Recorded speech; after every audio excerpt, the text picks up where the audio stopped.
Hello, hello. Welcome back to Jolly Cove Book Club. This is one of the most exciting episodes ever.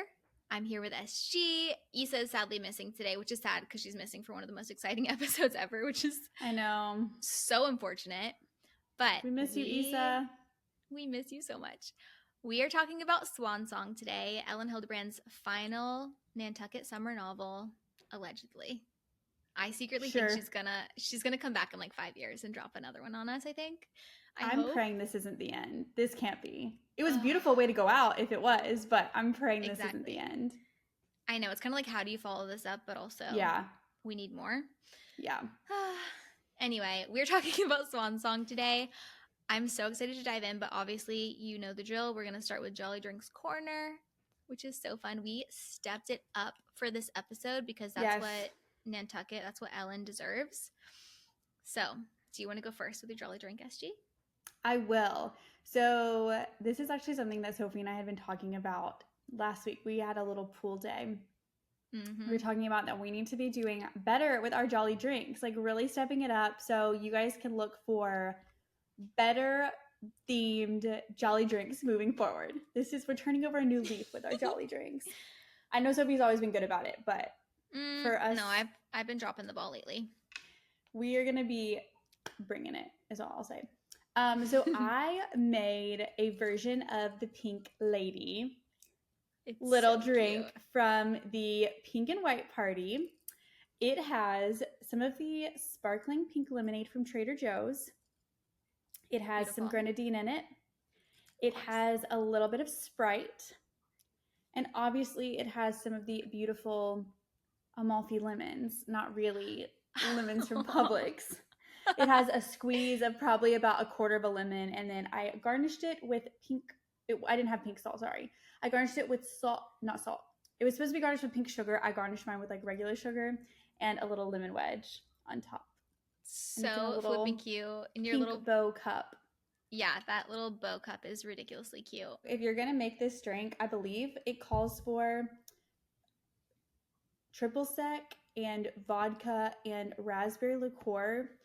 You don't necessarily need all of those, but you need some form of alcohol in this to cut it, because this is like the sweetest mocktail in the world. And I have to finish working after we record this, unfortunately. But this definitely needs at least a little splash of vodka or triple sec or something to help cut the flavor. Make it feel like a proper drinky. We're going to post pictures of our Jolly Drinks to the Instagram stories. And also I recorded a little video of my Jolly Drink recipe. I made a French 75. Obsessed. Oh, I love it. It looks beautiful. Oh my gosh, that glass, where is that from? Isn't it cute? It's an Anthropologie glass. So cute. I'm obsessed. But it was like half off because it was in the sale area, but there was only one. And I was so disappointed that I couldn't get a set of them, but oh well. It's stunning. Thanks. So I made a French 75, a very classic little cocktail. I am so obsessed with French 75s. I think it's one of my, so I've always said that a painkiller is my number one favorite like holiday cocktail. Like when I'm on a vacation, that's like my vacation cocktail. But a French 75 is like my everyday go-to.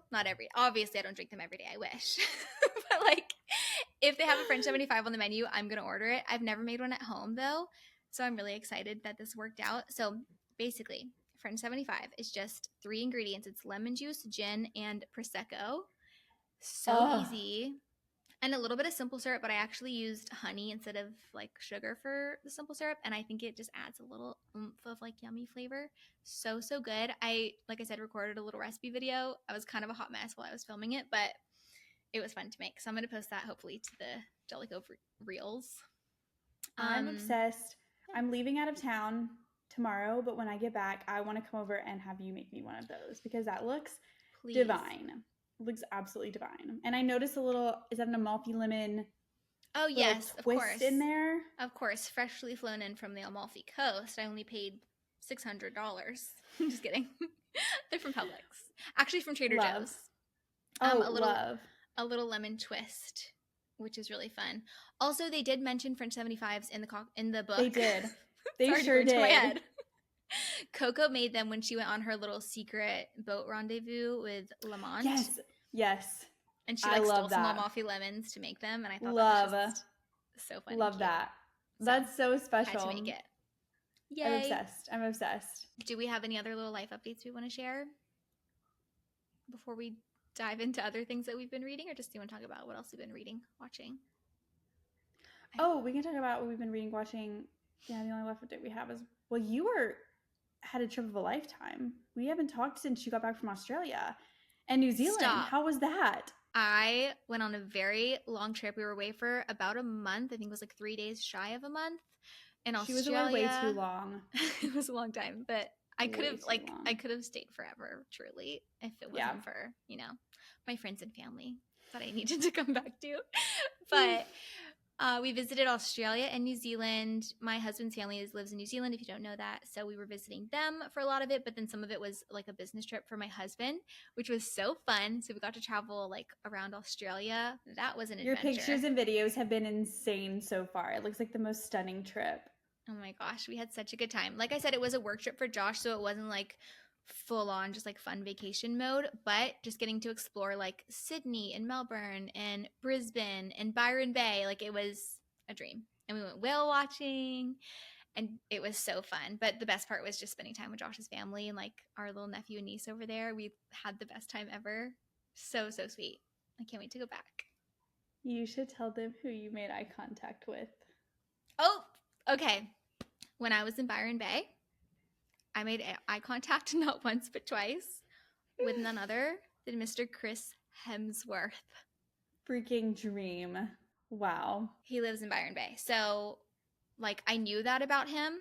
I knew that about Byron Bay, but I wasn't, like, on the lookout. Like, I never really, like, he's obviously a cutie, but I'm not, like, obsessed or anything. And then Of course not.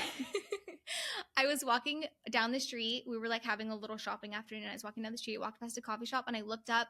We immediately made eye contact. And then I was like, there's no freaking way that's Chris Hemsworth. And Josh was like a little bit ahead of me, like down the road, because I was taking my time in the shops. Yeah.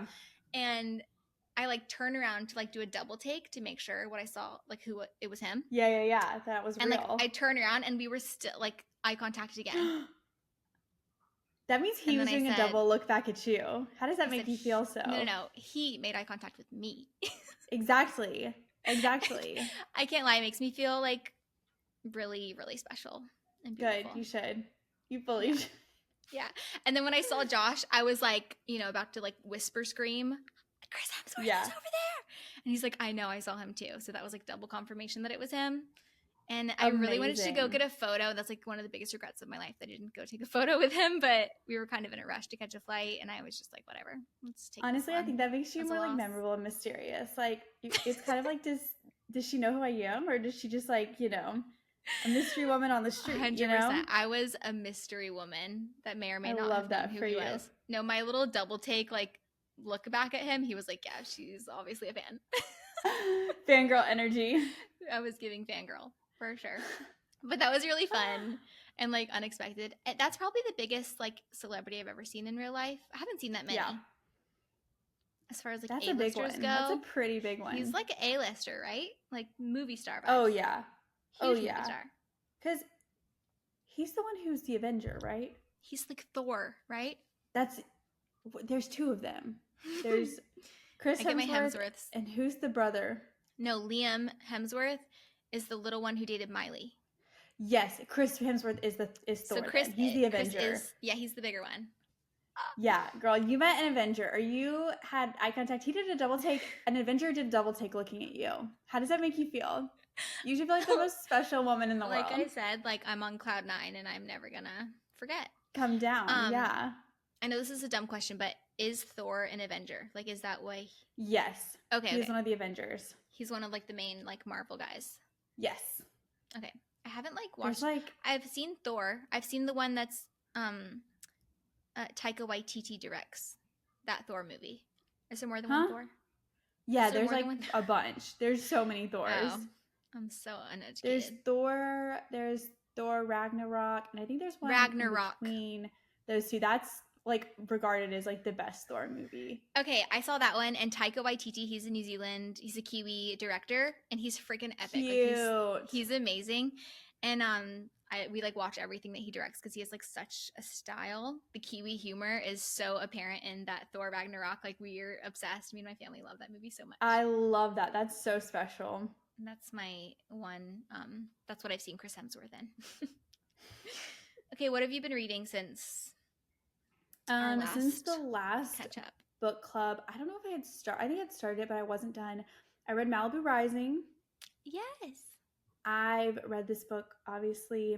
I started Funny Story. I'm about halfway through with that. You're only halfway? I thought you were like about to done. No, I'm suffering through this book. It's not my fave. That breaks my heart. That really breaks my heart. I'm going to talk about this more on my, like, when I do my summer recap, or summer reading recap, but I struggle when the male, like, heartthrob is, like, someone who has no aspirations in this life. And this guy just gives, like, I have no aspirations in this life. And, like, I just can't get into him. And, like, if I'm not at least, like, seeing the appeal of the main character, like, the male love interest, I'm, like, so disinterested. And so I'm just struggling. I get it. I think that's pretty much everyone who really didn't like the book. That was the reason. Like, they couldn't get on board with him. But the setting, loving the setting. Absolutely obsessed. I really want to go to Northern Michigan now. It seems like a dream. It seems very, very New England vibes. Yes. So love that. And then what I'm watching, Wesley, my husband, and I just started watching Survivor. Oh my we are just getting the Survivor-verse, and we're obsessed. We've gone back to the beginning, though. So, like, season 2, I think, is where it starts with what's available on streaming services. We watched all of season 2 in a week. We're almost halfway done with season 3 already. Like, we are obsessed. We cannot get enough. We say by this time next year, we hope to be completely caught up with all, like, 50-something seasons of Survivor. A whole year? All you're going to watch is Survivor for a year? No, we're not really. I mean, it's going to take us a while, but that's, like, what's fun about it is, like, there's no rush. There's no hurry. We may, like, bounce around and watch more current seasons, but it's kind of like you've said with Love Island, like, there's certain seasons that involve so many past participants and winners, and so we wanted to have at least a couple of seasons in our, like, bank of knowledge, of Survivor knowledge, and it's been like, enriches the so experience. Fun. Yes, absolutely. I also I had a summer watch bucket list for the summer. I wanted to rewatch Summer I Turned Pretty. I wanted to watch Outer Banks, and then I wanted to watch Gossip Girl. So I finished season 1 of The Summer I Turned Pretty. I still need to watch season 2. I've finished 2 seasons of Outer Banks, and then probably around mid-August, I'll start Gossip Girl and watch Gossip Girl till... Literally, how? It's time to watch Gilmore Girls. How did you get all that in? I'm so jealous. Honestly, when I'm working and, like, cleaning and stuff, it's probably going to slow down because I was telling Sophie I just got into audiobooks, like, with this book. This is the first book that I've listened to partially, like, reading and partially on audiobook, and I'm a changed woman. But normally when I'm cleaning or I'm doing tasks, I'll throw on, like, a TV show, especially if it's one that I've, like, seen before. And that's how I get through so many. Like, I'll put on, especially The Summer I Turned Pretty, because it's such an easy watch. Like, I'll throw that on while I'm, like, folding laundry or doing stuff like that. But not anymore. I'm about to be throwing on an audiobook while I'm doing those things. It is really such a game changer. It's like a hack, just listening to an audiobook while you go about your life. Oh my gosh, so I can't wait. Nice. It's so nice. Wow, I love that. I started Gossip Girl because also, like, a background thing. Like, I was, like, cleaning out my closet this past weekend, and I was like, I just need something. I don't feel like listening. I had, like, already listened to all the podcasts I want to listen to. I didn't have an audiobook that I was, like, into right now, so I was like, let's just put on Gossip Girl, and I'm loving it so loved. Is this your first time watching it? Oh no.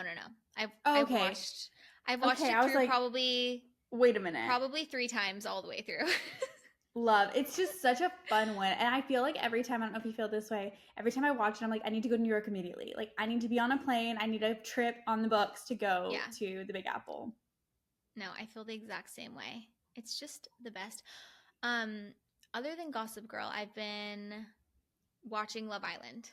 Yes, of course. Which has been The season has not been the best. I would definitely not recommend this to be like, well, okay, I say Love Island, I mean Love Island UK, because everyone Okay. and their mother right now is watching Love Island USA because it's like popped off the season.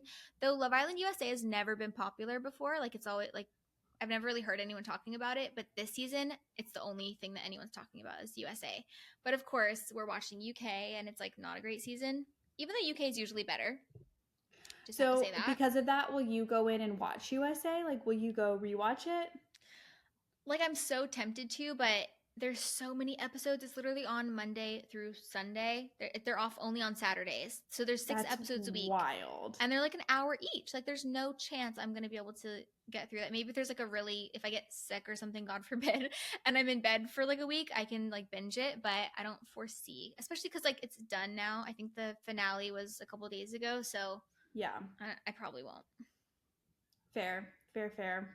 But I love my Love Island UK. Even though it's like not been the most amazing season, I'm still obsessed. Like we've been watching every single I episode. feel like you have like such a sweet memories though, like watching it with Josh, and it just like makes it extra special. It's like even if the show is not good, like y'all have that together, Yeah. and that's so special.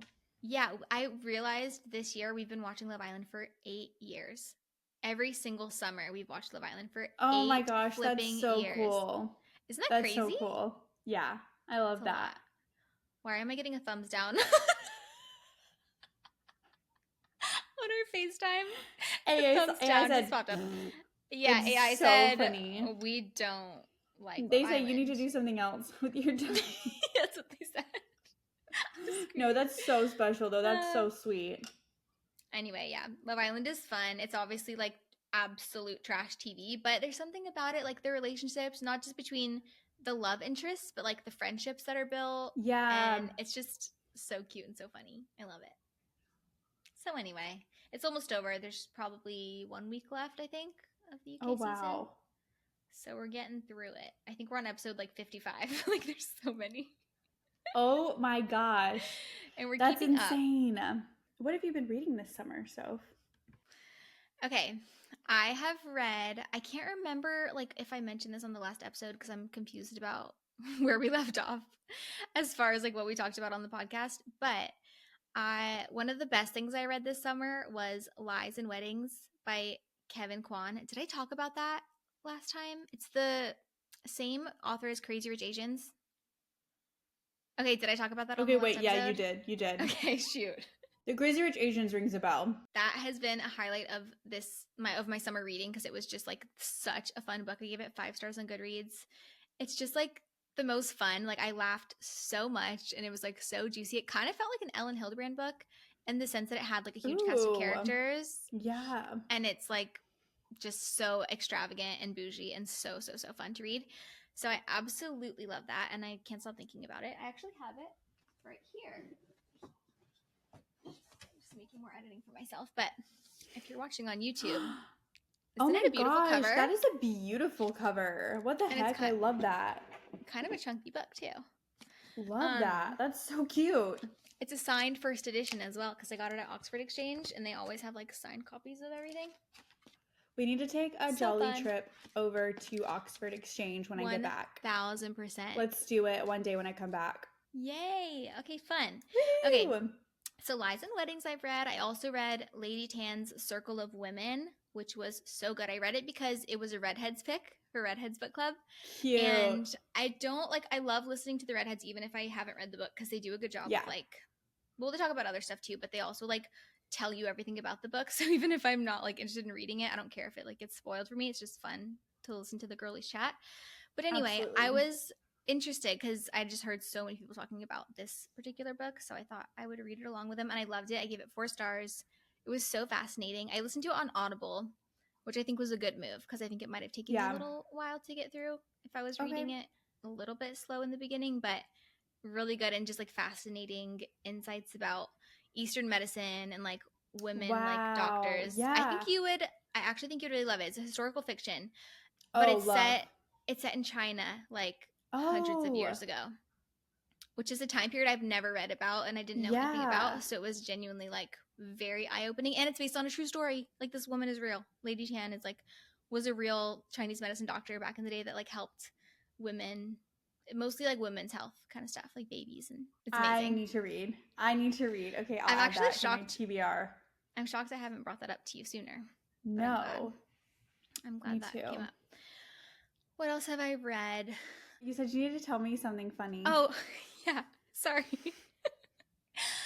Okay, I've also started reading ACOTAR, finally. Oh my gosh. Okay. What are you thinking? You loving, you hating? I need to know. I'm on book 1. Okay. I'm listening to it on Audible, and I know that I brought this up to you when we hung out last, because I was like, I was asking you if you listened to it, but you hadn't. You've actually read it with your eyeballs. On Audible, there's actually 2 different versions of the audiobook. You can listen to a regular narration, like a regular audiobook, or you can listen to a dramatized version, it's called. So there's like sound effects and music, and it's lots of different actors. I know you told me not to go dramatized, but I went dramatized because, you know, our friend Brooke, I wonder if she's listening. Yes. Hi, Brooke, if you're listening. She said, I reached out to like our other Orlando book club. Yeah. And she responded. She was like, no, listen to the dramatized version. It is cringy at first, but like once you get used to it, it adds so much, and it's just like feels like you're in a movie the whole time, and it's really fun. And I was like, okay, I'm going to give it a shot. I'm halfway through. You're halfway through. We literally talked about this a week ago. You're already halfway through. I know. So you're loving? That's the thing. Like, I think I've just like had a lot of tasks to get done where I could be listening to audio in the background, like have nothing else to listen to. I'm not obsessed. I'm not obsessed by any means. I'm a little disturbed, actually, to be real with you. I think the dramatized is good. Like, I actually am enjoying the little sound effects. Like, she's walking through snow, and you can hear like the snow crunching under her feet, and it is very like it's definitely like a sensory experience. But there's parts where like, oh, this fairy got his wings ripped off, and then you can hear him like screaming, crying in the background. Like, what? Fast forward. I don't want to hear about this fairy and too much. Literally screaming, crying in pain about his fairy wings getting ripped off and the fairy blood. And I'm just like, what the frick am I listening to right now? I'm not a fantasy girl, so like this is all very new to me. Okay, and I'm a little disturbed. I don't know if I'm gonna finish this first book. Going. And if I get hooked, for me was so mid. Like first book for me was like a 3.8 out of 5. Like I wouldn't even go as far as 4 stars. Like it was fine, but like I wasn't into it. Then how do people get so obsessed? I don't understand. Because once the first book came out, once the second book, like once you read the second book, it's like okay, because like the ending leaves you on a note where you're like, wait, what? Wait till you get through the second half, because then it's like you're intrigued. You want to know more. You want to like you're sucked in at that point, and then you read book 2 and you're like, holy smokes! Like I'm in it. And then it's like, when you get book 2, you might as well do book 3. And then after book 3 is the little like novella that she wrote, like the winter special. There's 5. And then by the time you've made it through 4 books, like what's another 5th book? What's another 600 pages? So you've got to keep going. We'll see. There's nothing about it that I'm loving. I'm not hating it, but I'm just like, this is weird, you know? That's where I'm at. I'm going to finish for sure the first book, and then we'll see where we go from there. But I just thought it'd be fun, like something to listen to in the background. Not in the background, but like listen to something like throughout the fall. Like if I continue the series, it would be like a cozy thing to listen to. But we'll see. I know we talked about this in the pool the other day, but we're planning to read the rest of the Harry Potter series this fall. Yes. I think that reading the rest of Harry Potter and this may be too much for you to read back to back. So maybe if you're like not loving it, you don't read the rest and you read Harry Potter with me instead. I like that plan. I kind of think Harry Potter is also just like cozier for sure and more. Oh yeah, more it's speed. Like it's like a children's book. Like obviously, like they're not. Like I said, more my speed. Like, they're not having like wild fairy sex, like aggressive. I am not cutting that out. No. It's not a secret. Like everyone knows ACOTAR is like out of control, right? Okay, well, yeah. Well, then I'll just. I mean, there hasn't been anything yet for me, but I don't think. No, it gets. I'm scared. It gets graphic. I was like, when I was reading it. It's like another thing to be scared about. Yeah, I didn't know what smut was until I read that book, and I was like, oh, I'm kind of scared. I'm not a huge smutty girl. Like, I don't love smut. Like, I actually genuinely will fast forward or like tap through spicy scenes because I just feel like it does take away a little bit and like cringes me out so bad, especially on audio. Like, I was about to me. say, Kill okay, me. they were talking about a couple like spicy. This book gets a little spicy, like not really spicy, but there's a couple of things like they mention sex, like they talk about like love making, and yes. I was listening to an audio woman. I was like, no, like I gotta read this. Like this is too much. I did not want this. I don't know. It was just like give me ick vibes. Yeah. I needed to swap to book.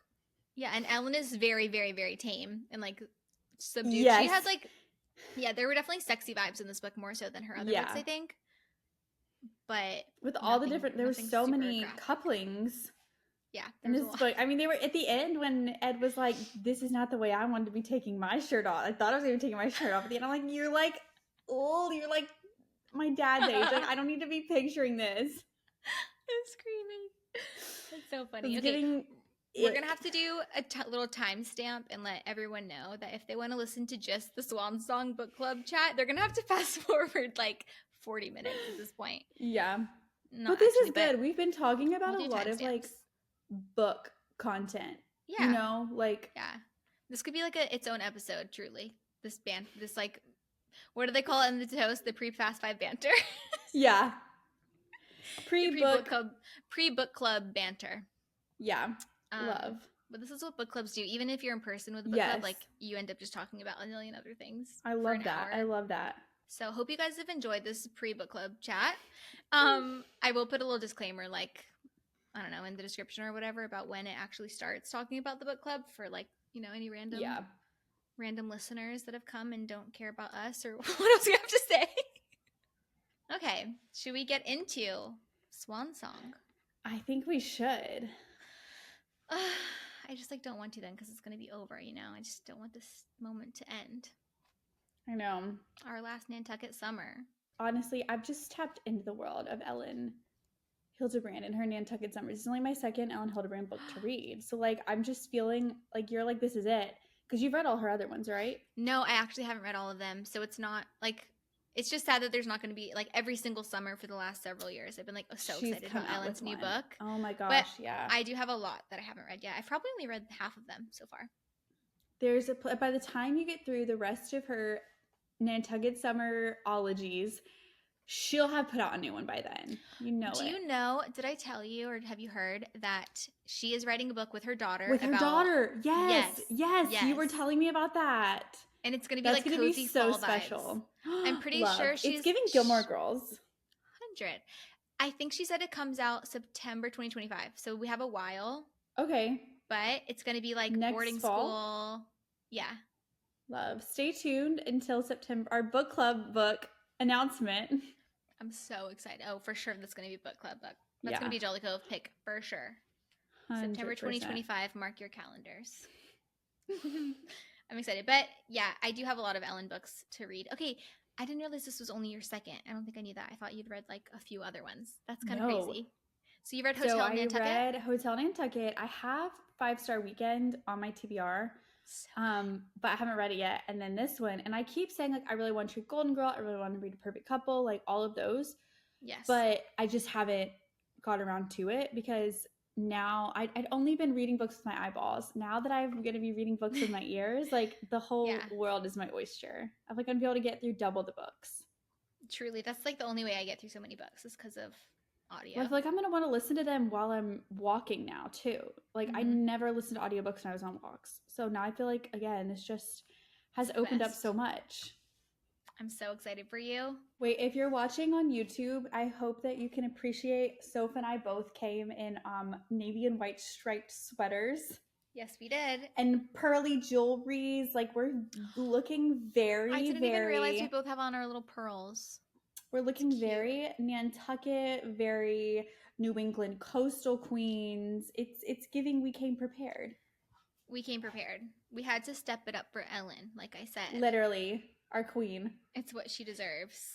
100%. But yeah, we're feeling very coastal granddaughter. Me being the grand, SG being the daughter. I love that. I'm done. It's true. Obsessed.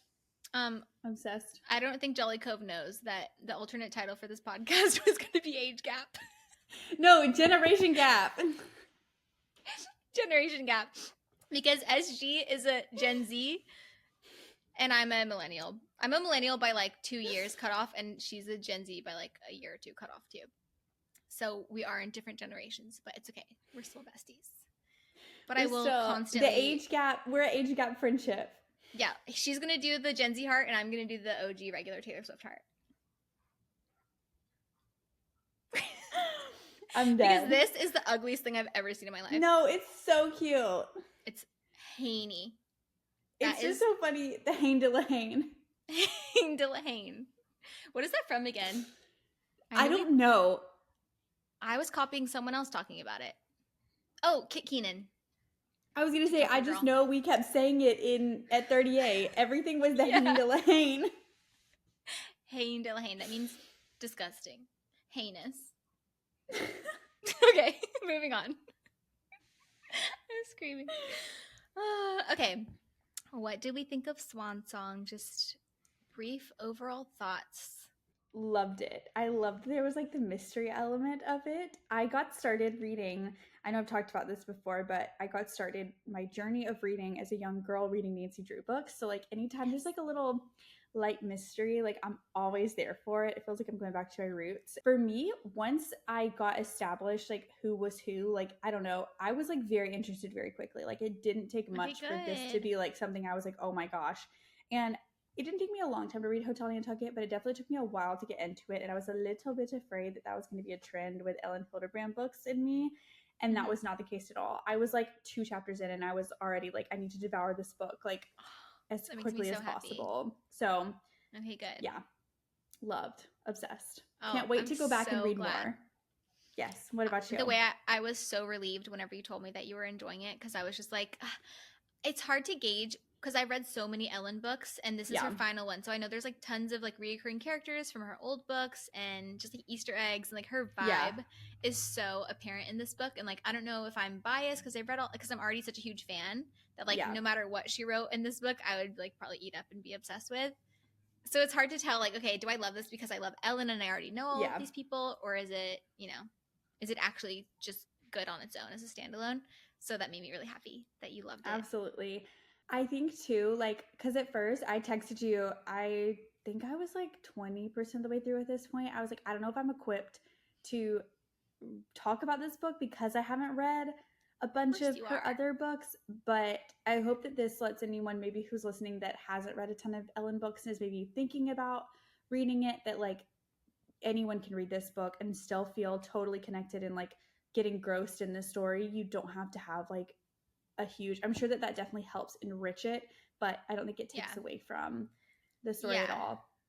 Yeah, that's exactly what I think. It definitely enriches the story to like know like Fast Eddie's background and like all of these people who she's like Blonde Sharon. Oh my gosh, Blonde Sharon is everything to me now. I'm like after this book with Blonde Sharon, she played such a small, tiny little like funny role in all of the other books, and so having her have her own real personality and be like a full-on character in this one just was everything to me, and we'll talk more about that later. Makes it so much more special. Yeah, I love it. I love it so much. But yeah, no, I freaking love this book. I think it was the perfect completion to her Nantucket novels, and it definitely is like a good standalone book. I don't know what, I wasn't like fully gripped into like, okay, what's gonna happen? Like I need to know like a page turner vibe until probably like 30%, like I said.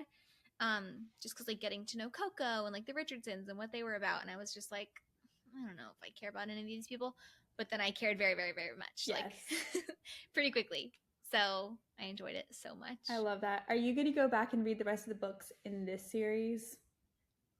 So that's the thing. It's weird because on Goodreads it shows it as a series, but it's Ellen says that it's definitely not a series. She said to make this book more fun, you can read The Rumor and The Castaways, because those have a lot of like I read The Rumor, I didn't read The Castaways. I meant to read it before this, but I just like never got around to it. Yeah. But The Rumor is all about Eddie and his wife Grace and her affair with Benton Coe. Benton Coe. Okay. So that's why all those little references about like her cozying up to Benton in this book were like so juicy and like, so what is she doing? She's the worst. Yeah, but The Rumor was not my favorite book by any means. Probably my least favorite Ellen book that I've read. So wow. Okay. But I loved it because I wouldn't say I love. I enjoyed it because I enjoyed the character of Eddie so much. Yeah. And like he's just like so funny, and I just can see him as such like a full-fledged character in my brain. Yeah. And I just like loved him and missed him. So I was really excited to see him again in this book. But it's not my favorite Ellen book. Gotcha. I really want to read The Castaways now though too, because Andrea and Phoebe and Delilah apparently, and like their husbands are all in that, which is like the girl group. Yeah. That Leslie was trying to infiltrate. Yes. And I think that would be a really fun, juicy book because it's all about them. And, you know, I love this book so much. I don't feel like you need to read any other Ellen books to enjoy it, but it definitely helps. I agree. Because like I said, the one I read was not a part of like those three. And like, I remember talking, I was like, oh my gosh, like Bond Share and Fast Eddie, like the Hotel Nantucket is mentioned, and like the Blue Bar is mentioned, like so many places from that book were mentioned that it made me so excited. I do want to read those other two books and like the rest of her books. Like I want to reread this book as my swan song once I have finished all of her other Nantucket summer novels. Yeah. I think that would be so special to reread this. Yes. Yeah, that's a good idea. I would like to do that too. You're going to love 5-Star Weekend so much because there are a lot of references to that as well. Like Avalon is a yoga instructor, the masseuse lady. She's like a masseuse yoga girl. She was in that book. Love. There's just like so many little connections that are so good. Love it. This isn't like even really a significant thing, but when Avalon said she was sick for the second time, I literally went, "Oh, she's pregnant." When she was like, "Ugh, I don't feel well again," like when she mentioned it a second time, I literally thought in my head, like, of course she doesn't feel good. Like, I'm sure she's pregnant. And then all of a sudden at the end, it's like, oh, they welcomed a baby boy in April. I was like, yep, knew it. Wait, that's kind of crazy. I didn't even pick up on that at all. I thought she was just saying she didn't feel good because she like didn't like Leslie and didn't want to go. Oh no, I fully, because it says she wasn't feeling well. She wasn't feeling well twice. And it was like, oh yeah, she's still not feeling well. And I literally thought, I was like, she's pregnant. Like, I don't know. Maybe I've just been around a lot of pregnant people lately because I was like, oh yeah, obviously. I was wondering if you picked up on that. No, I did not pick up on that, but that was a good one. I like her. She was really cute. Down to earth. I want a book on them. Who's the perfect couple about? It's not in this. They weren't mentioned in this book. She mentioned something interesting. I don't want to say it because it's a spoiler kind of. Okay. But Ed Capanash is the chief of police in the murder mystery of The Perfect Couple. So you will get like all of Ed's story. I love him so much. Perfect. Ed and Andrea are both in there, and Casey. Perfect Couple, by the way, we have to talk about that later. I'm so excited. Yes. We're obviously going to read and watch The Perfect Couple and talk about it. I can't wait. I can't wait. I just wish it came out next month instead of September because it's such a summery vibe. I know. I know. Whatever. Okay, do we want to do dream casting? Yes. Do you want to go first? Sure. I'll go first because I don't have that. I didn't have anyone for Ed because I have him in my brain and I just can't think of an actor that would match him. But that being said, I was trying to look up the casting for The Perfect Couple and see who they cast for Ed because he's obviously a character in the book. I don't know if he's in the show. I'm sure he would be in the show as well, but I couldn't find him. I don't know why, but interesting. I couldn't find out who they cast. Otherwise, I probably would have cast that person. So I'm just gonna leave him as a blank for now. Okay. You have to let me know who you have for Ed. For Coco, I have Kristen Ritter. You'll know her face when you see her. She's very recognizable. Oh yeah. She's in like a million movies. Yes. But just like the black hair she's giving, like can you imagine her with like a pixie cut and like tattoos, like that vibe? Oh yeah, she's cute. She's so cute. I like that. Very, very cute, Coco. And then, sorry, one second. Okay, for Casey, I was just looking for kind of, not to be rude, it's not rude at all, she's stunning, but like a very generic, like blonde white lady with a bob, you know? And I have Kate Bosworth. She's stunning. She's absolutely stunning. Okay. Because they did mention how pretty Casey was like several times. Yep. Do you see what I'm saying? Tracks. Yeah. Yep. That's so interesting because I pictured both of those girls as younger. Yeah.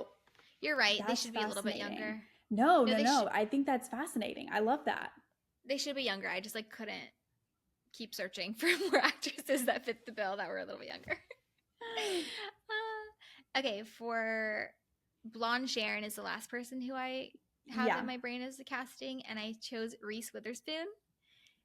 Cute. Okay. I just think it's like kind of perfect. That she obviously in Big Little Lies, she kind of plays this character that's very like a little bit of like a frazzled mom, but like a great mom. Yeah. And she's just like adorable and everyone loves her. And she's like a community, like a pillar of the community. Everyone knows her, everyone loves her. And I could just see her being like such a gossip, you know? Cute. Okay, I love it. Who do you have? I need to preface mine by saying that I just finished rewatching Sex and the City. Okay. So when I was picturing these characters, like they are cast, basically most of this is the cast of Sex and the City, but I feel like it'll fit once I tell you. And like, I know you haven't watched the show, so it may not make as much sense, but I know all the characters. I've seen a few episodes. It was harder because I don't know as many. I mean, I know a lot of the actors that we grew up with are now in their like 50s, 60s, but I feel like this kind of worked for, because they are just did and just like that, and they're in the same age that they would be in the book. Yeah. So for Ed Cavendish, is that how you say it? Cavendish. Yep. Okay, I had Chris North, who technically plays Mr. Big, but he just gives like that's retired. Mr. Big. Yeah, but obviously this is them as they are like in their age. You don't think so? Absolutely. I wanted a guy. Not. What? Absolutely not. Okay, looks wise, sure, I can see it. Personality and vibe wise of Mr. Big. No. That's the thing though. I'm talking about actors as looks. And I'm talking about Chris. Yes, that to me is exactly who I was picturing. That is the exact who I was picturing. I want someone with kind of some facial hair, a mustache, gray hair. This is very fair. When I saw that face, I was like, that's exactly who I've been picturing. Okay, it's fair enough. So, this photo does look like him to me. For Coco, I had Jenna Ortega. Oh, she's like 12. She's 21. The vibe is 100% perfect. The 100% vibe. So I did not put anyone. I chose someone too old and you chose someone too young. So pretty much, but they have the same vibes. You know what I mean? Like exactly. Both of those girls have the same vibes. I didn't put anyone for Casey. Like I didn't really picture anyone in my head. Like she was just Casey. Mm-hmm. For Blonde Sharon, I had Sarah Jessica Parker. Cute. I feel like that fits well. A writer, an aspiring writer, kind of a little chaotic and all over the place. And like, that's a very good point. She has the look of her. Okay, that's cute. I like that. This is where like the real like casting of Sex and the City really kind of kicks in. And this was based a little more off personality than looks wise. But for Phoebe, I had Kristen Davis. She plays Charlotte in Sex and the City. Oh, so the more like proper, refined, like that was perfect. Giving Kristen Davis. For Daphne. Delilah, sorry. Yeah, I got them mixed up. No, why? The names mixed up. Okay. For Delilah, I had Cynthia Nixon. Wait, is that Miranda? She plays Miranda, yes. Which again, this one wasn't quite as looks-wise, but like Miranda just was never my favorite character. And she was always kind of like, I don't know, she was more cynical. She was more like rough around the edges. She was giving Delilah. And then for Leslie, Kim Cantrell, who plays Samantha. A little promiscuous, I literally was reading this, I was like, I feel like this is so good that they're inspired by the characters on Sex and the City. But that was my casting, and I don't know, I feel like I kind of read it with those women in mind, and it kind of added a little spice to it, but I feel like that just worked so well. No, that was a really, really, really good casting. I don't know why I didn't put Leslie on the freaking casting thingy on the outline. I completely forgot about her. She's like the main character. She's literally the main character. Doesn't get casted. Oh my gosh, wait, I want to think about who my Leslie is. Yours is really, really good. I'll have to think on it, and then if we make a little graphic of like our castings, then then I'll add it there. But yeah, no one's coming to top of mind for Leslie right now. I just thought of one for Lamont. He's not an actor, but Matt James from The Bachelor is giving Lamont. Oh, okay. Well, you know who that's giving. Who? He's in Bridgerton. He plays the Duke. Yes. That's who I kind of pictured. Bridgerton season 1. Yes. But Matt James to me is just like the perfect Lamont because he feels like really preppy to me for some reason. Oh, I could see you're him on so a sailboat. right. I could see him driving a boat. Yeah. Okay, let's get into some book club questions. Perfect. Which was your favorite Richardson party and why? Pink and white. Yeah, same. I just liked the buzz of it. Like, it was so fun. It was so lively. I love the Frank Sinatra singer coming in. Like, it was just like, I think we had no idea what to expect at that point. Like, so everything was so fresh, so new. Everyone was there. Like, it was just so special. The outfit changes, everything. Oh my gosh, so iconic.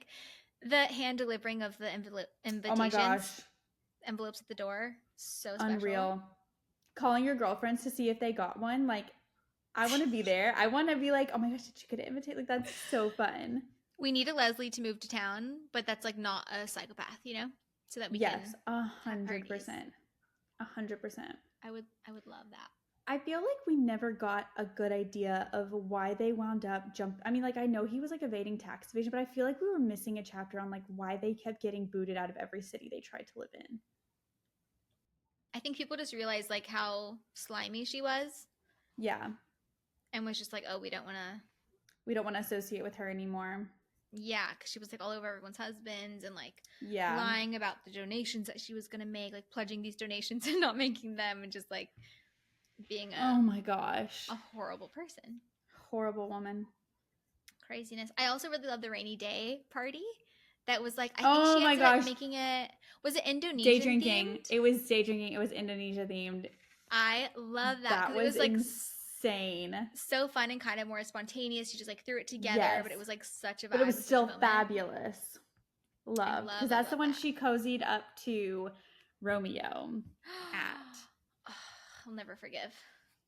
Never forgive. I was so upset when Romeo and Sharon were not doing well. Oh, I know. Tragic. These two are my OTP. faves. They were OTP for sure.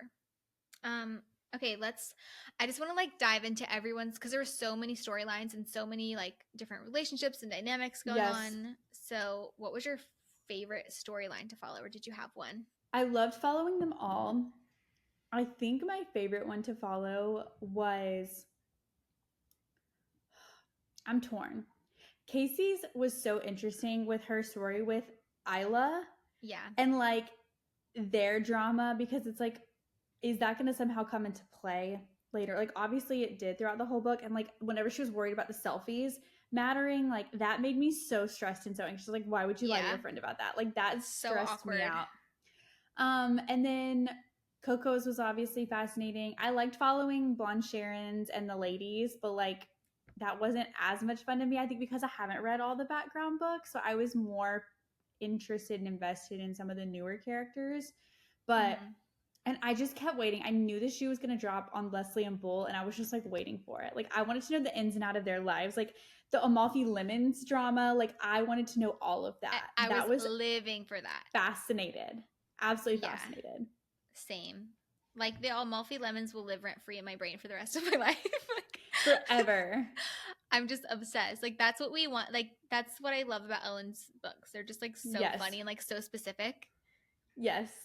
I love it so much. I don't know if it was my favorite, but like just the Delilah and her little like her like one-sided beef with Leslie. Yes.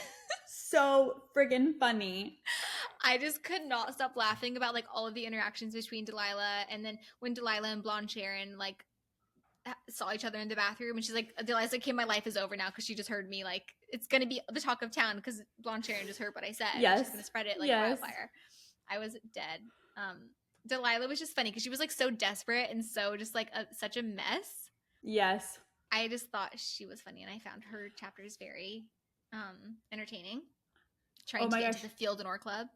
When she did not pledge the donation, she's like, I'm gonna have to ask her about it. I got secondhand embarrassment so bad. I was like, oh no, no. Like, oh, it made me physically, I had a visceral reaction to it.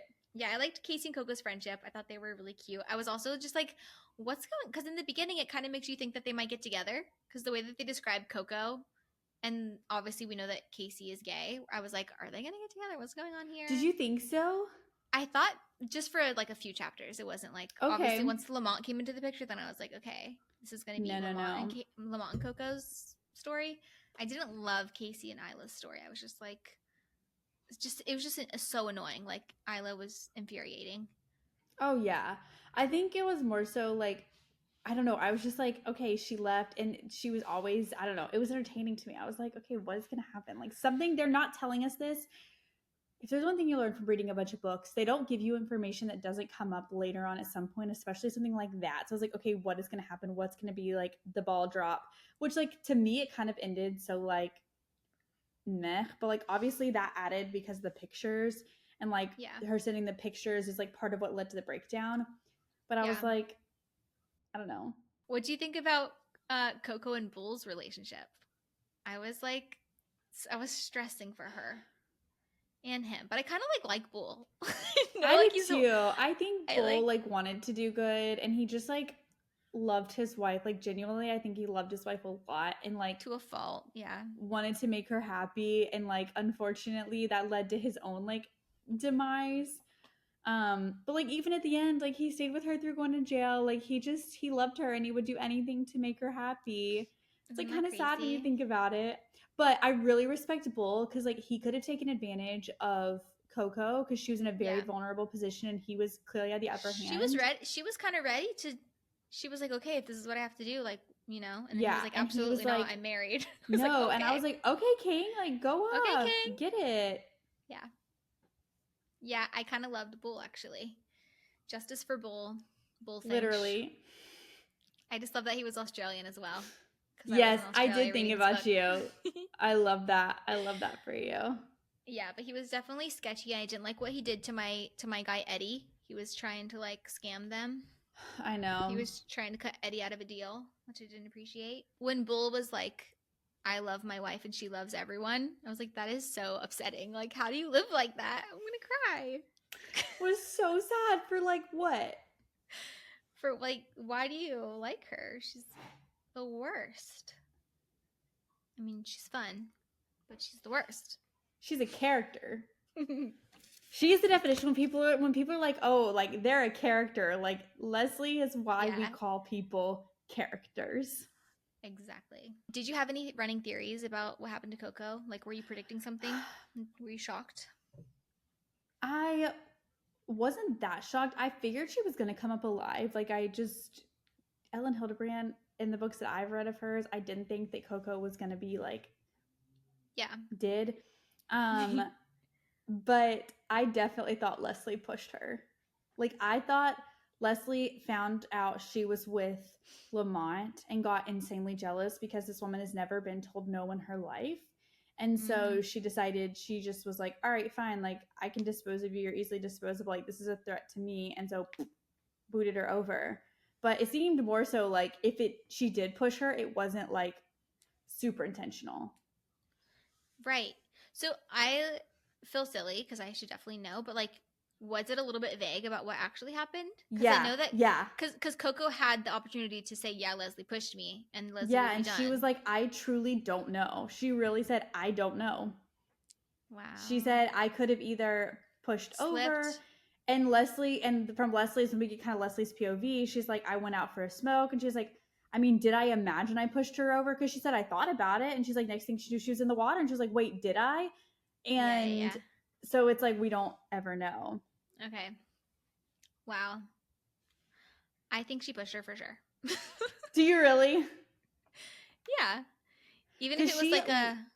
lit the fire and she's like, I mean, I could push her in and then she would get framed for all of this. And then she went in the water and she was like, oh yeah, like then she decided to blame her for it because like she was disappeared at that point. But I think it's more sus that Leslie realized she was overboard. Because did Leslie realize she was overboard? She did, right? Yeah, but she didn't say anything.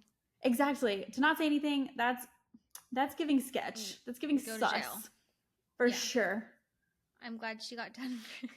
I was crying. For sure. I was laughing so much. I just love how like poetic it was that her perfume, what was her perfume called?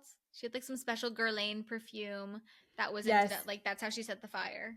When I realized that all the stuff at the end that she'd been doing to lead up to that point, like taking the clothes up, like the box, like that the notebook was like the key to unlocking everything, that felt so cool. I was like, oh my gosh, like I don't know, that was really special. Yes. And it ended up being what did Leslie in, even though Leslie was so adamant about her taking all the notes to begin with. Yeah, I thought how it all played out was very satisfying. It made sense. Agreed. It was like funny because like the perfume of it all. I didn't assume that Leslie started the fire, so that shocked me.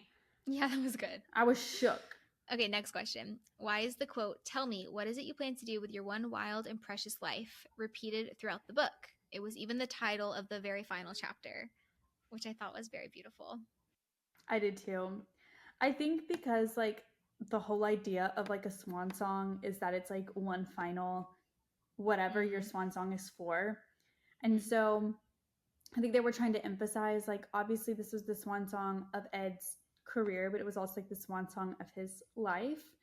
And I think that it was just to place emphasis on like the fragility of life and the fragility of like even seasons of life, and that like swan songs are what we make of them, and I think they are important to draw certain things and seasons to a close. So I don't know, I think that may not be it at all, but that's kind of my interpretation of it all. That's literally like exactly what I was gonna say. But also I also was thinking about it in terms of like Ellen's career, and like this is also her swan song. Of like being her final, I know it's not her final book because she's still going to be writing, but it's like her final Nantucket summer novel. And that's what she spent her whole life doing. She has 30 books. It's 30 years basically of writing these books for us. And like how crazy and special that is. So like this is, tell me, what is it you plan to do with your one wild and precious life? Like that's what she's done with her life basically, is writing these books. So cool. Didn't you say too that she realized Blonde Sharon was kind of based on her? That she realized that was like herself. Yes, that was one of my favorite things. So I listened to, if you don't know, which you should know, that if you're listening to this, that Elin Hilderbrand has a podcast called Book, Speech, and Beyond. She does it with another guy called Tim Talks Books. They're so good. I think he owns or like runs a bookstore in Nantucket. But anyway, they were obviously talking about Swan Song in one of their episodes, and she was saying they were talking about Blonde Sharon. And she was like, I kind of just had an epiphany one day. Like, I've been writing Blonde Sharon for years and like so many books, and I finally had an epiphany that like Blonde Sharon is me. Like, she's that's like so good. Lives in Nantucket, is just like a huge part of the community there. Yes. She's constantly gossiping in all of her books. Obviously, they're about fictional characters, but like that's what she does, is like talk about the people in town. Yes, I'm sure there are people in her life that have influenced some of these characters. 100%. So it was just so cute, like realizing that. And then there was a moment, this actually like gave me chills, whenever Romeo and her were like having a little date, and he called her Golden Girl, was like his little noticed that. Yes. Yes. That was his little nickname for her, and I was just like literally chills, because if you have read Golden Girl, you know like it's basically based off of Ellen's life. It's the book that's closest mirrored, or like the main character in one of her books that's most like herself, because it's about a author who's really well known from Nantucket that writes about the island, who has children and like all this stuff, and it's literally her. So that was just really cute that Romeo was calling Blonde Sharon Golden Girl. I'm like, it's Ellen. It's so cute. That's so sweet. That's so precious. Yeah. So if Reese Witherspoon wasn't going to be my casting for Blonde Sharon, it would have to be Ellen herself. Ellen herself. That is awesome. Speaking of Golden Girl and other Ellen books, yes, I wanted to talk about like the myriad of Easter eggs in this book. Please share. And like connections to other novels. The thing is, I feel like we've already kind of touched on a lot of them. The Walmart edition of Swan Song has an Easter egg guide in the back of it. and it explains everything, like all the connections. And I've been planning to get it for like a long, long time, but I forgot about it. So then yesterday I was like, oh, let me go grab that book. And I looked online and it's sold out at every Walmart, Of course everywhere. it is. Of course it is. I'm so dumb. So I'm really upset about that because I really wanted to like dive in. Did you look on Reddit? Because I'm sure someone probably posted it to Reddit. No, I Googled and I was like trying to find a video. But I mean, as far as Easter eggs go, like the Golden Girl one is probably my favorite that I noticed. Also, I loved, it's not an Easter egg, but just like having all the reoccurring characters like Eddie and Grace and Benton was like really fun. There's a lot of like juicy little tidbits that if you read the other books, you would have picked up on. I'm sure I missed a ton of them because I haven't read all of her books. So I'm excited to reread this book, like you said, after I complete all of her books. I haven't even read 28 Summers yet, and I know that's like one of everyone's favorites of hers. Also, it's not really Easter eggs, but like just the references of all the real life Nantucket places, like Crew and the Chicken Box, and like all these amazing places that like I desperately need to go visit, like 888 Distillery and the little sandwich shop. Really need to, okay, I can't find it. I'm sorry. Wicked Island Bakery. Like what I would do to get my hands on a Wicked Island Bakery morning bun. I can't tell you how desperately I need that. Yeah. They talk about it a lot in the 5-Star Weekend book. Yeah. I want one so bad. We need to go to Nantucket. We need to plan a Nantucket trip immediately. Immediately. A little girls' weekend in Nantucket. Okay, now talk about the Easter eggs, the other Easter eggs. Because I didn't find the thing. I don't really have any more. Okay. I know there were, like, I know that Golden Girl was an Easter egg. But that's like very obvious. I don't know if there were, I don't think there's like Taylor Swift level Easter eggs in this book, you know? No, but like the locations were so cool to me. Like when it talked about the Blue Bistro, the one that's in the Hotel Nantucket, she talked about staying at the Hotel Nantucket. I thought that was really cool.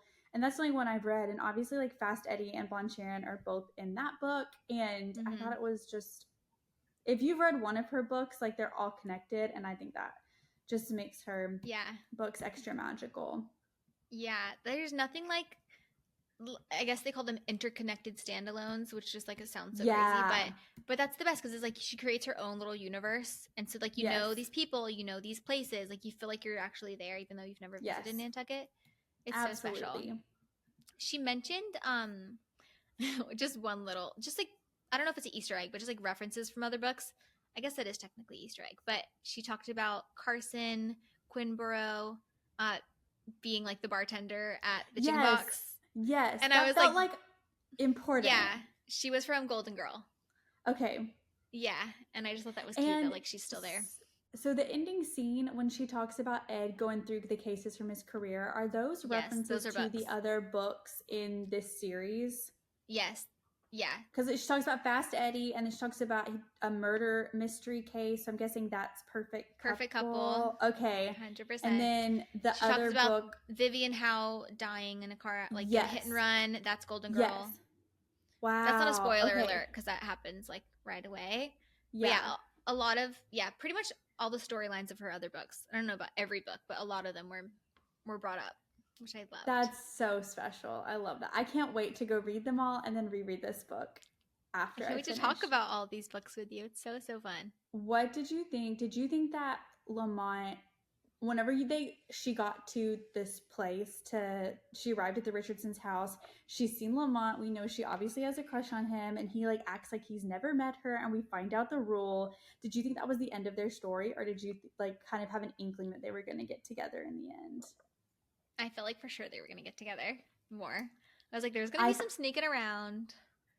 I thought it could lead to us getting some type of other thing. Like maybe it was going to lead to like her having more of that kind of relationship with Bullfinch, or like maybe that's what the expectation was going to be. But it definitely made me go like, wait, what is happening? Like it kind of opened the door to lots of possibilities. But I was obviously like really excited when they actually got together because I thought they were so cutie cute.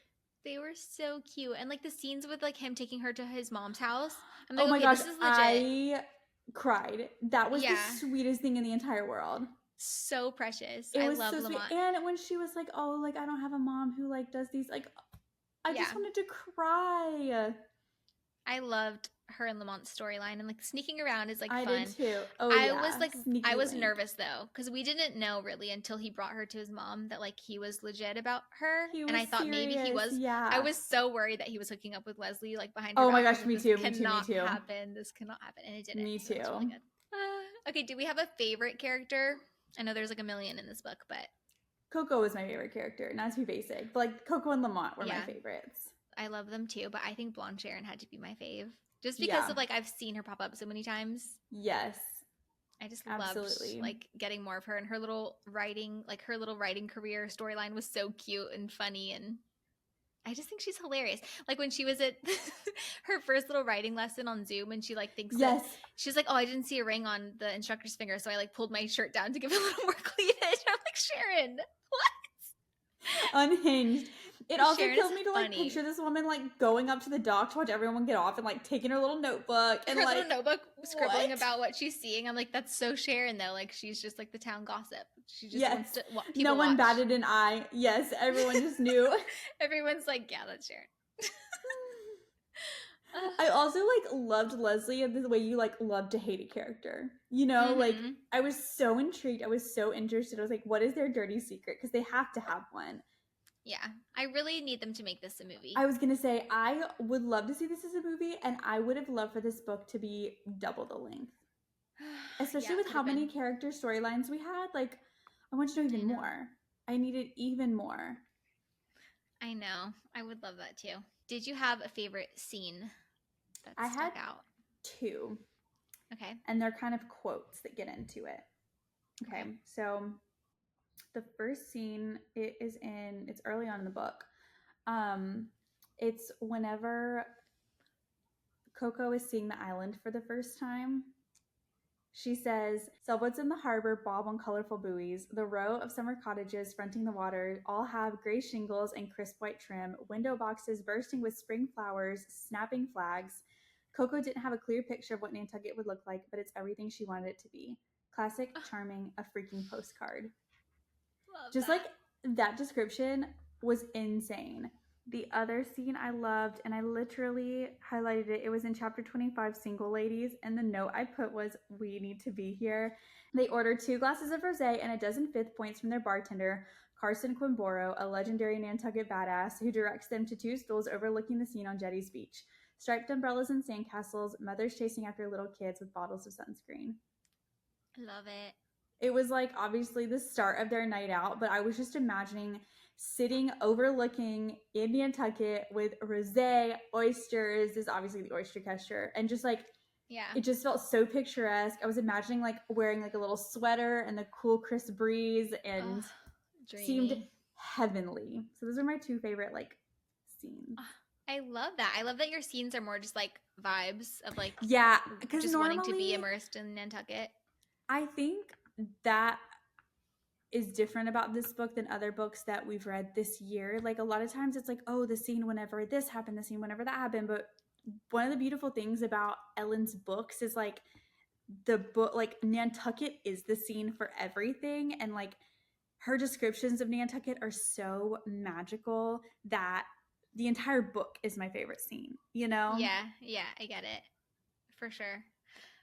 Not to be basic for me, but I feel like the pink party has to be my favorite scene. Just the whole thing, like getting all of those people, all the characters that I've known and loved from all of her books, like together in one place. Into one place, yes. And seeing all their dynamics. I feel like she just did such like a masterful job of like tying everybody together, all the little interactions, all like the side eye of like people watching Grace and Benton, and like it was just seeing how Eddie was going to react to them, like little things like that were just, it was just perfect in my opinion. Just like seeing everyone let loose, like Ed having a drink and like sneaking his little, you know, all the food that he wasn't allowed to eat. It's just so funny.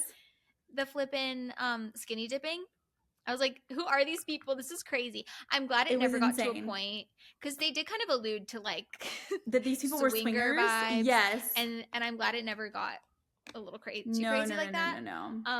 But just like the juiciness and like the edginess of like what's gonna happen, what's like it's so crazy seeing all these people in this environment. Another like descriptive scene that I liked was whenever they would talk about Coco running the errands and like going into all these places, like it was very like, it scratched an itch in my brain. You know, it like itched my brain the right way. Is that the right word? Or scratched my brain when she would talk about, you know, going to these places and getting all the fruits and like slicing the bread thinly. I don't know. I don't have. You need to read 5-Star Weekend will be your favorite book, because that's like that 5-Star Weekend is like that to me. There's so many like running out to the, because it's about this lady who's hosting a 5-Star Weekend for like her best friends in Nantucket. So she's like going and like sourcing all the best groceries from like the best supermarket, and like she makes this fruit salad that she gives you a recipe for in the book. And I made it like all last summer, and Josh has been making it this summer. It's the best thing in the world. It's so my good. gosh. There's just Okay, so much I in that can't book wait. that like I can't makes my wait life to better. read it. I think anytime they were giving scene descriptions of anyone out and about in Nantucket, like that was my favorite scene. Okay, I love that. You're gonna love 5-Star Weekend. Did you have a favorite quote? I do, and I hate to be basic, but it was, tell me, what is it you plan to do with your one wild and precious life? Like, that was just like the only quote that I was like, I need. There's another quote that I pinpointed that's not a favorite quote, but it's just something to note that felt so Jolly Girl coded, and I think you'll understand why. It mentions two things that relate to the Jolly Girls. Because it's whenever whenever Coco's talking about her history of books, of like, you know, buying books, shoplifting books, and this one she talks about being in the Orlando airport where she shoplifted the new Kristen Hanna book. Wait, I was literally like, Jelly coded. I literally said, this is so Jelly Girls coded. I was like, it's minus in Orlando, and it's a book that we've read, obviously minus the shoplifting, but I was just like, hello? It felt like such a little nod to us. And you know, she was talking about the women. Of course. I love that so much. I forgot about that. That's so cute. I just thought that was so perfect, because you're right. It would have been the women, and that was our book this year. That's so good. I love that little connection.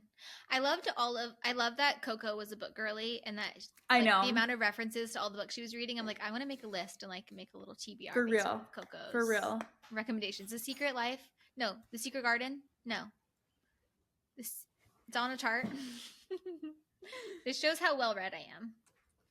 I don't read any flippin' literary fiction. The Secret Garden, no. The Secret History by Donna Tartt. That was really painful. Okay. That was really painful. I'm so sorry to everyone if this makes the cut in this episode.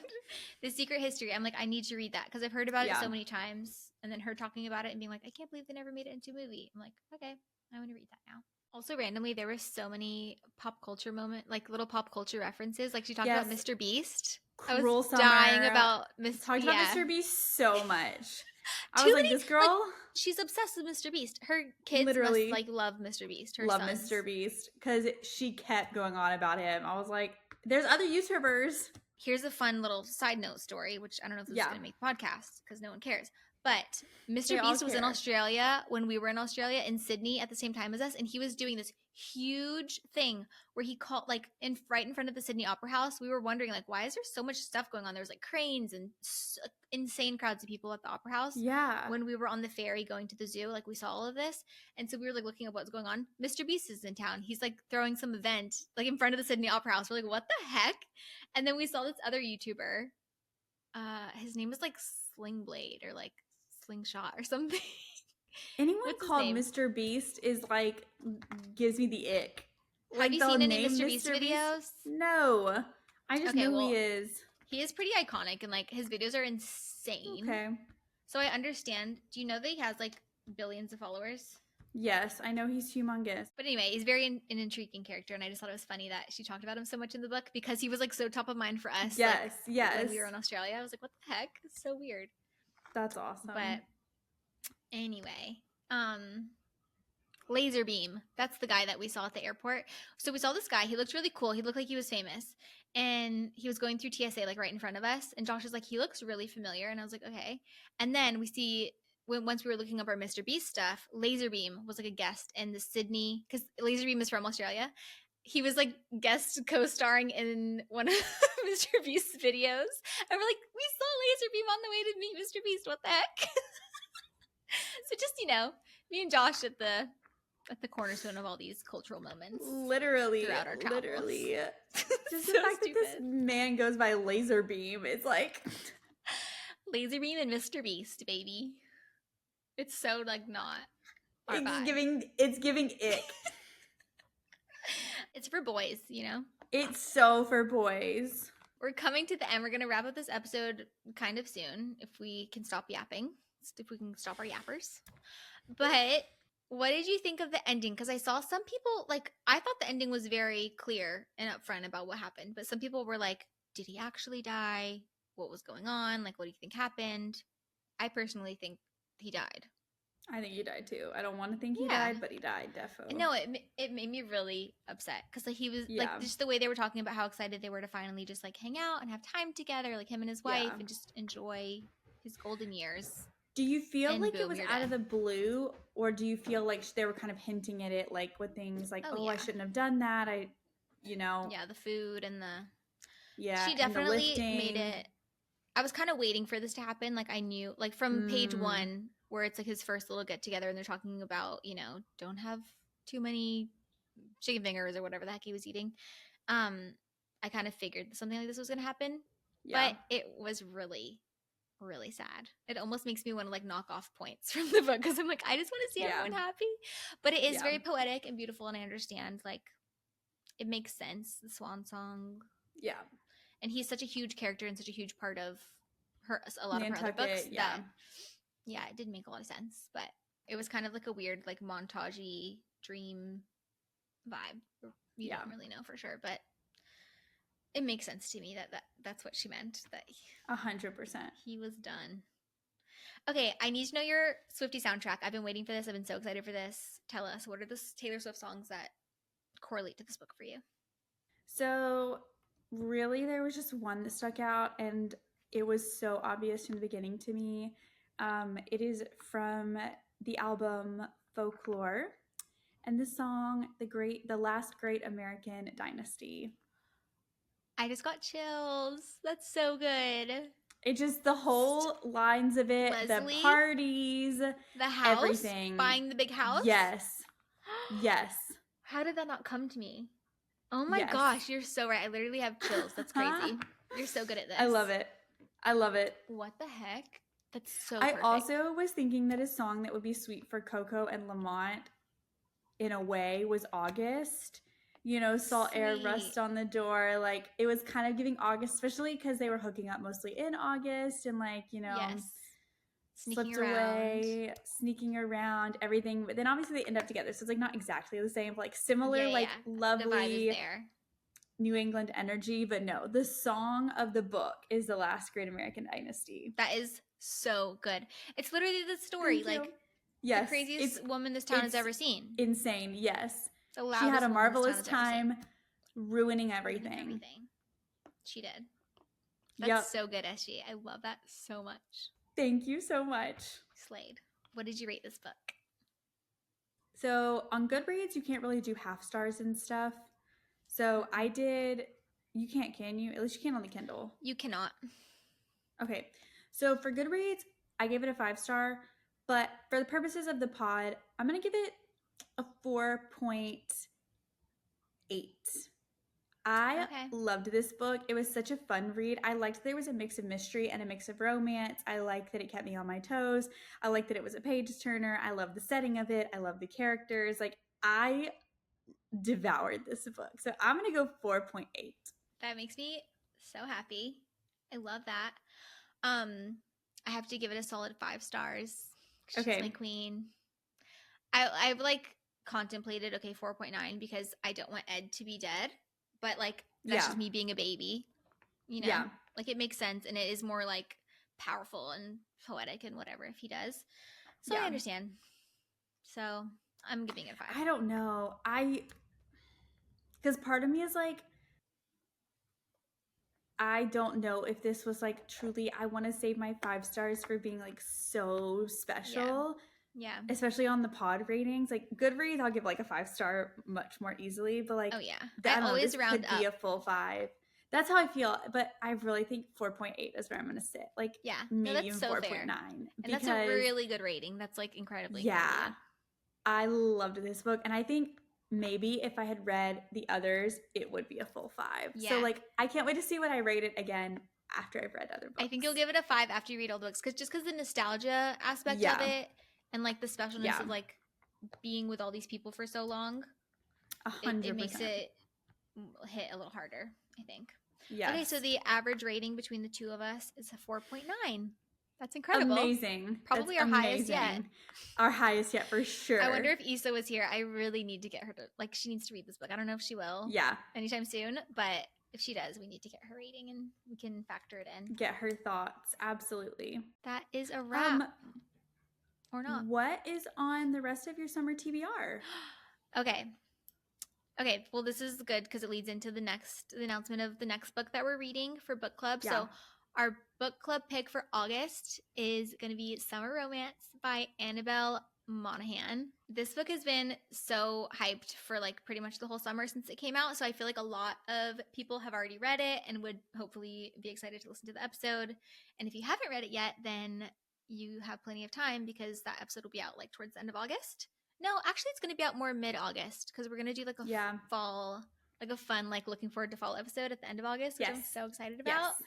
So yeah, that's the next book, Annabel Monaghan, Summer Romance. And then what else is on my TBR for summer? I mean, I'm going to continue with this ACOTAR book, see how I feel about it, and potentially read book 2. But as far as like summery reads go, I don't know if anything's really on my radar. I'm trying to think. What about you? I'm obviously going to read Summer Romance. I am going to finish Funny Story. I'm hoping to finish Funny Story on my plane tomorrow. I want to read Just for the Summer by Abby Jimenez. I'm excited to hear what you think because I read that when it came out, and I'm excited to hear what you think. Yeah, I'm excited too. I'm reading that one with my baby sister and she loved it. So those two are for sure on there. And if I can sneak another book in, I think I'll probably do 5-Star Weekend because I have it. Might as well. I would love it if you read 5-Star Weekend. Check it off. Oh, sorry. What am I talking about? I really want to read more Ellen books this summer. I want to read 28 Summers. Absolutely. That's like top of my Ellen list. And then maybe Blue Bistro. I feel like those are her 2 like most popular books from her like back list that I haven't read yet that people talk about all the time. So those will probably be next for me this summer. Probably audiobook. Cute. And then I guess will we read the French book this summer? Oh my gosh, yes. Okay, Issa was telling us about this book called Broken French. Broken French. She was like raving about it, and it's like set on a yacht, and it sounds like incredibly fun and fabulous. Yes. So that's definitely on my list. So if we all end up reading that, we can talk about it in the next episode. Because I'm sure Issa's already done with it. So if you and I read it before the next episode, we should talk about it. And if any of you guys want to read it along with us, that'll be like a little bonus book club moment. Love. For one of our August episodes. Love it. Yay. Okay, so also, sorry, Perfect Couple. We have to talk about The Perfect Couple. Oh my gosh, yes, I have to read that book too. Oh, I need to get to reading. Now that you're an audiobook girly, you will have no problems. You can get through like an audiobook in a day or 2. Yeah. 2-3 days. It's like pretty average for me for audiobooks. So I also want to reread The Perfect Couple in August before it comes out because the show comes out September 5th. So I'm going to read that book in August. Okay, I have a big summer TBR. What am I talking about? I've got a lot. We've got a lot to read. I love it. I love this for us.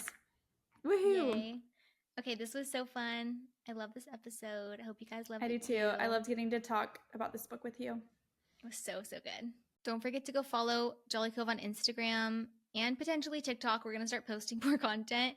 I'm going to post my little recipe video for this French 75 and like pictures of our Jolly drinks going forward. It will be really fun. So go follow that if you're interested. And we love you and we'll see you next time. Bye. Bye.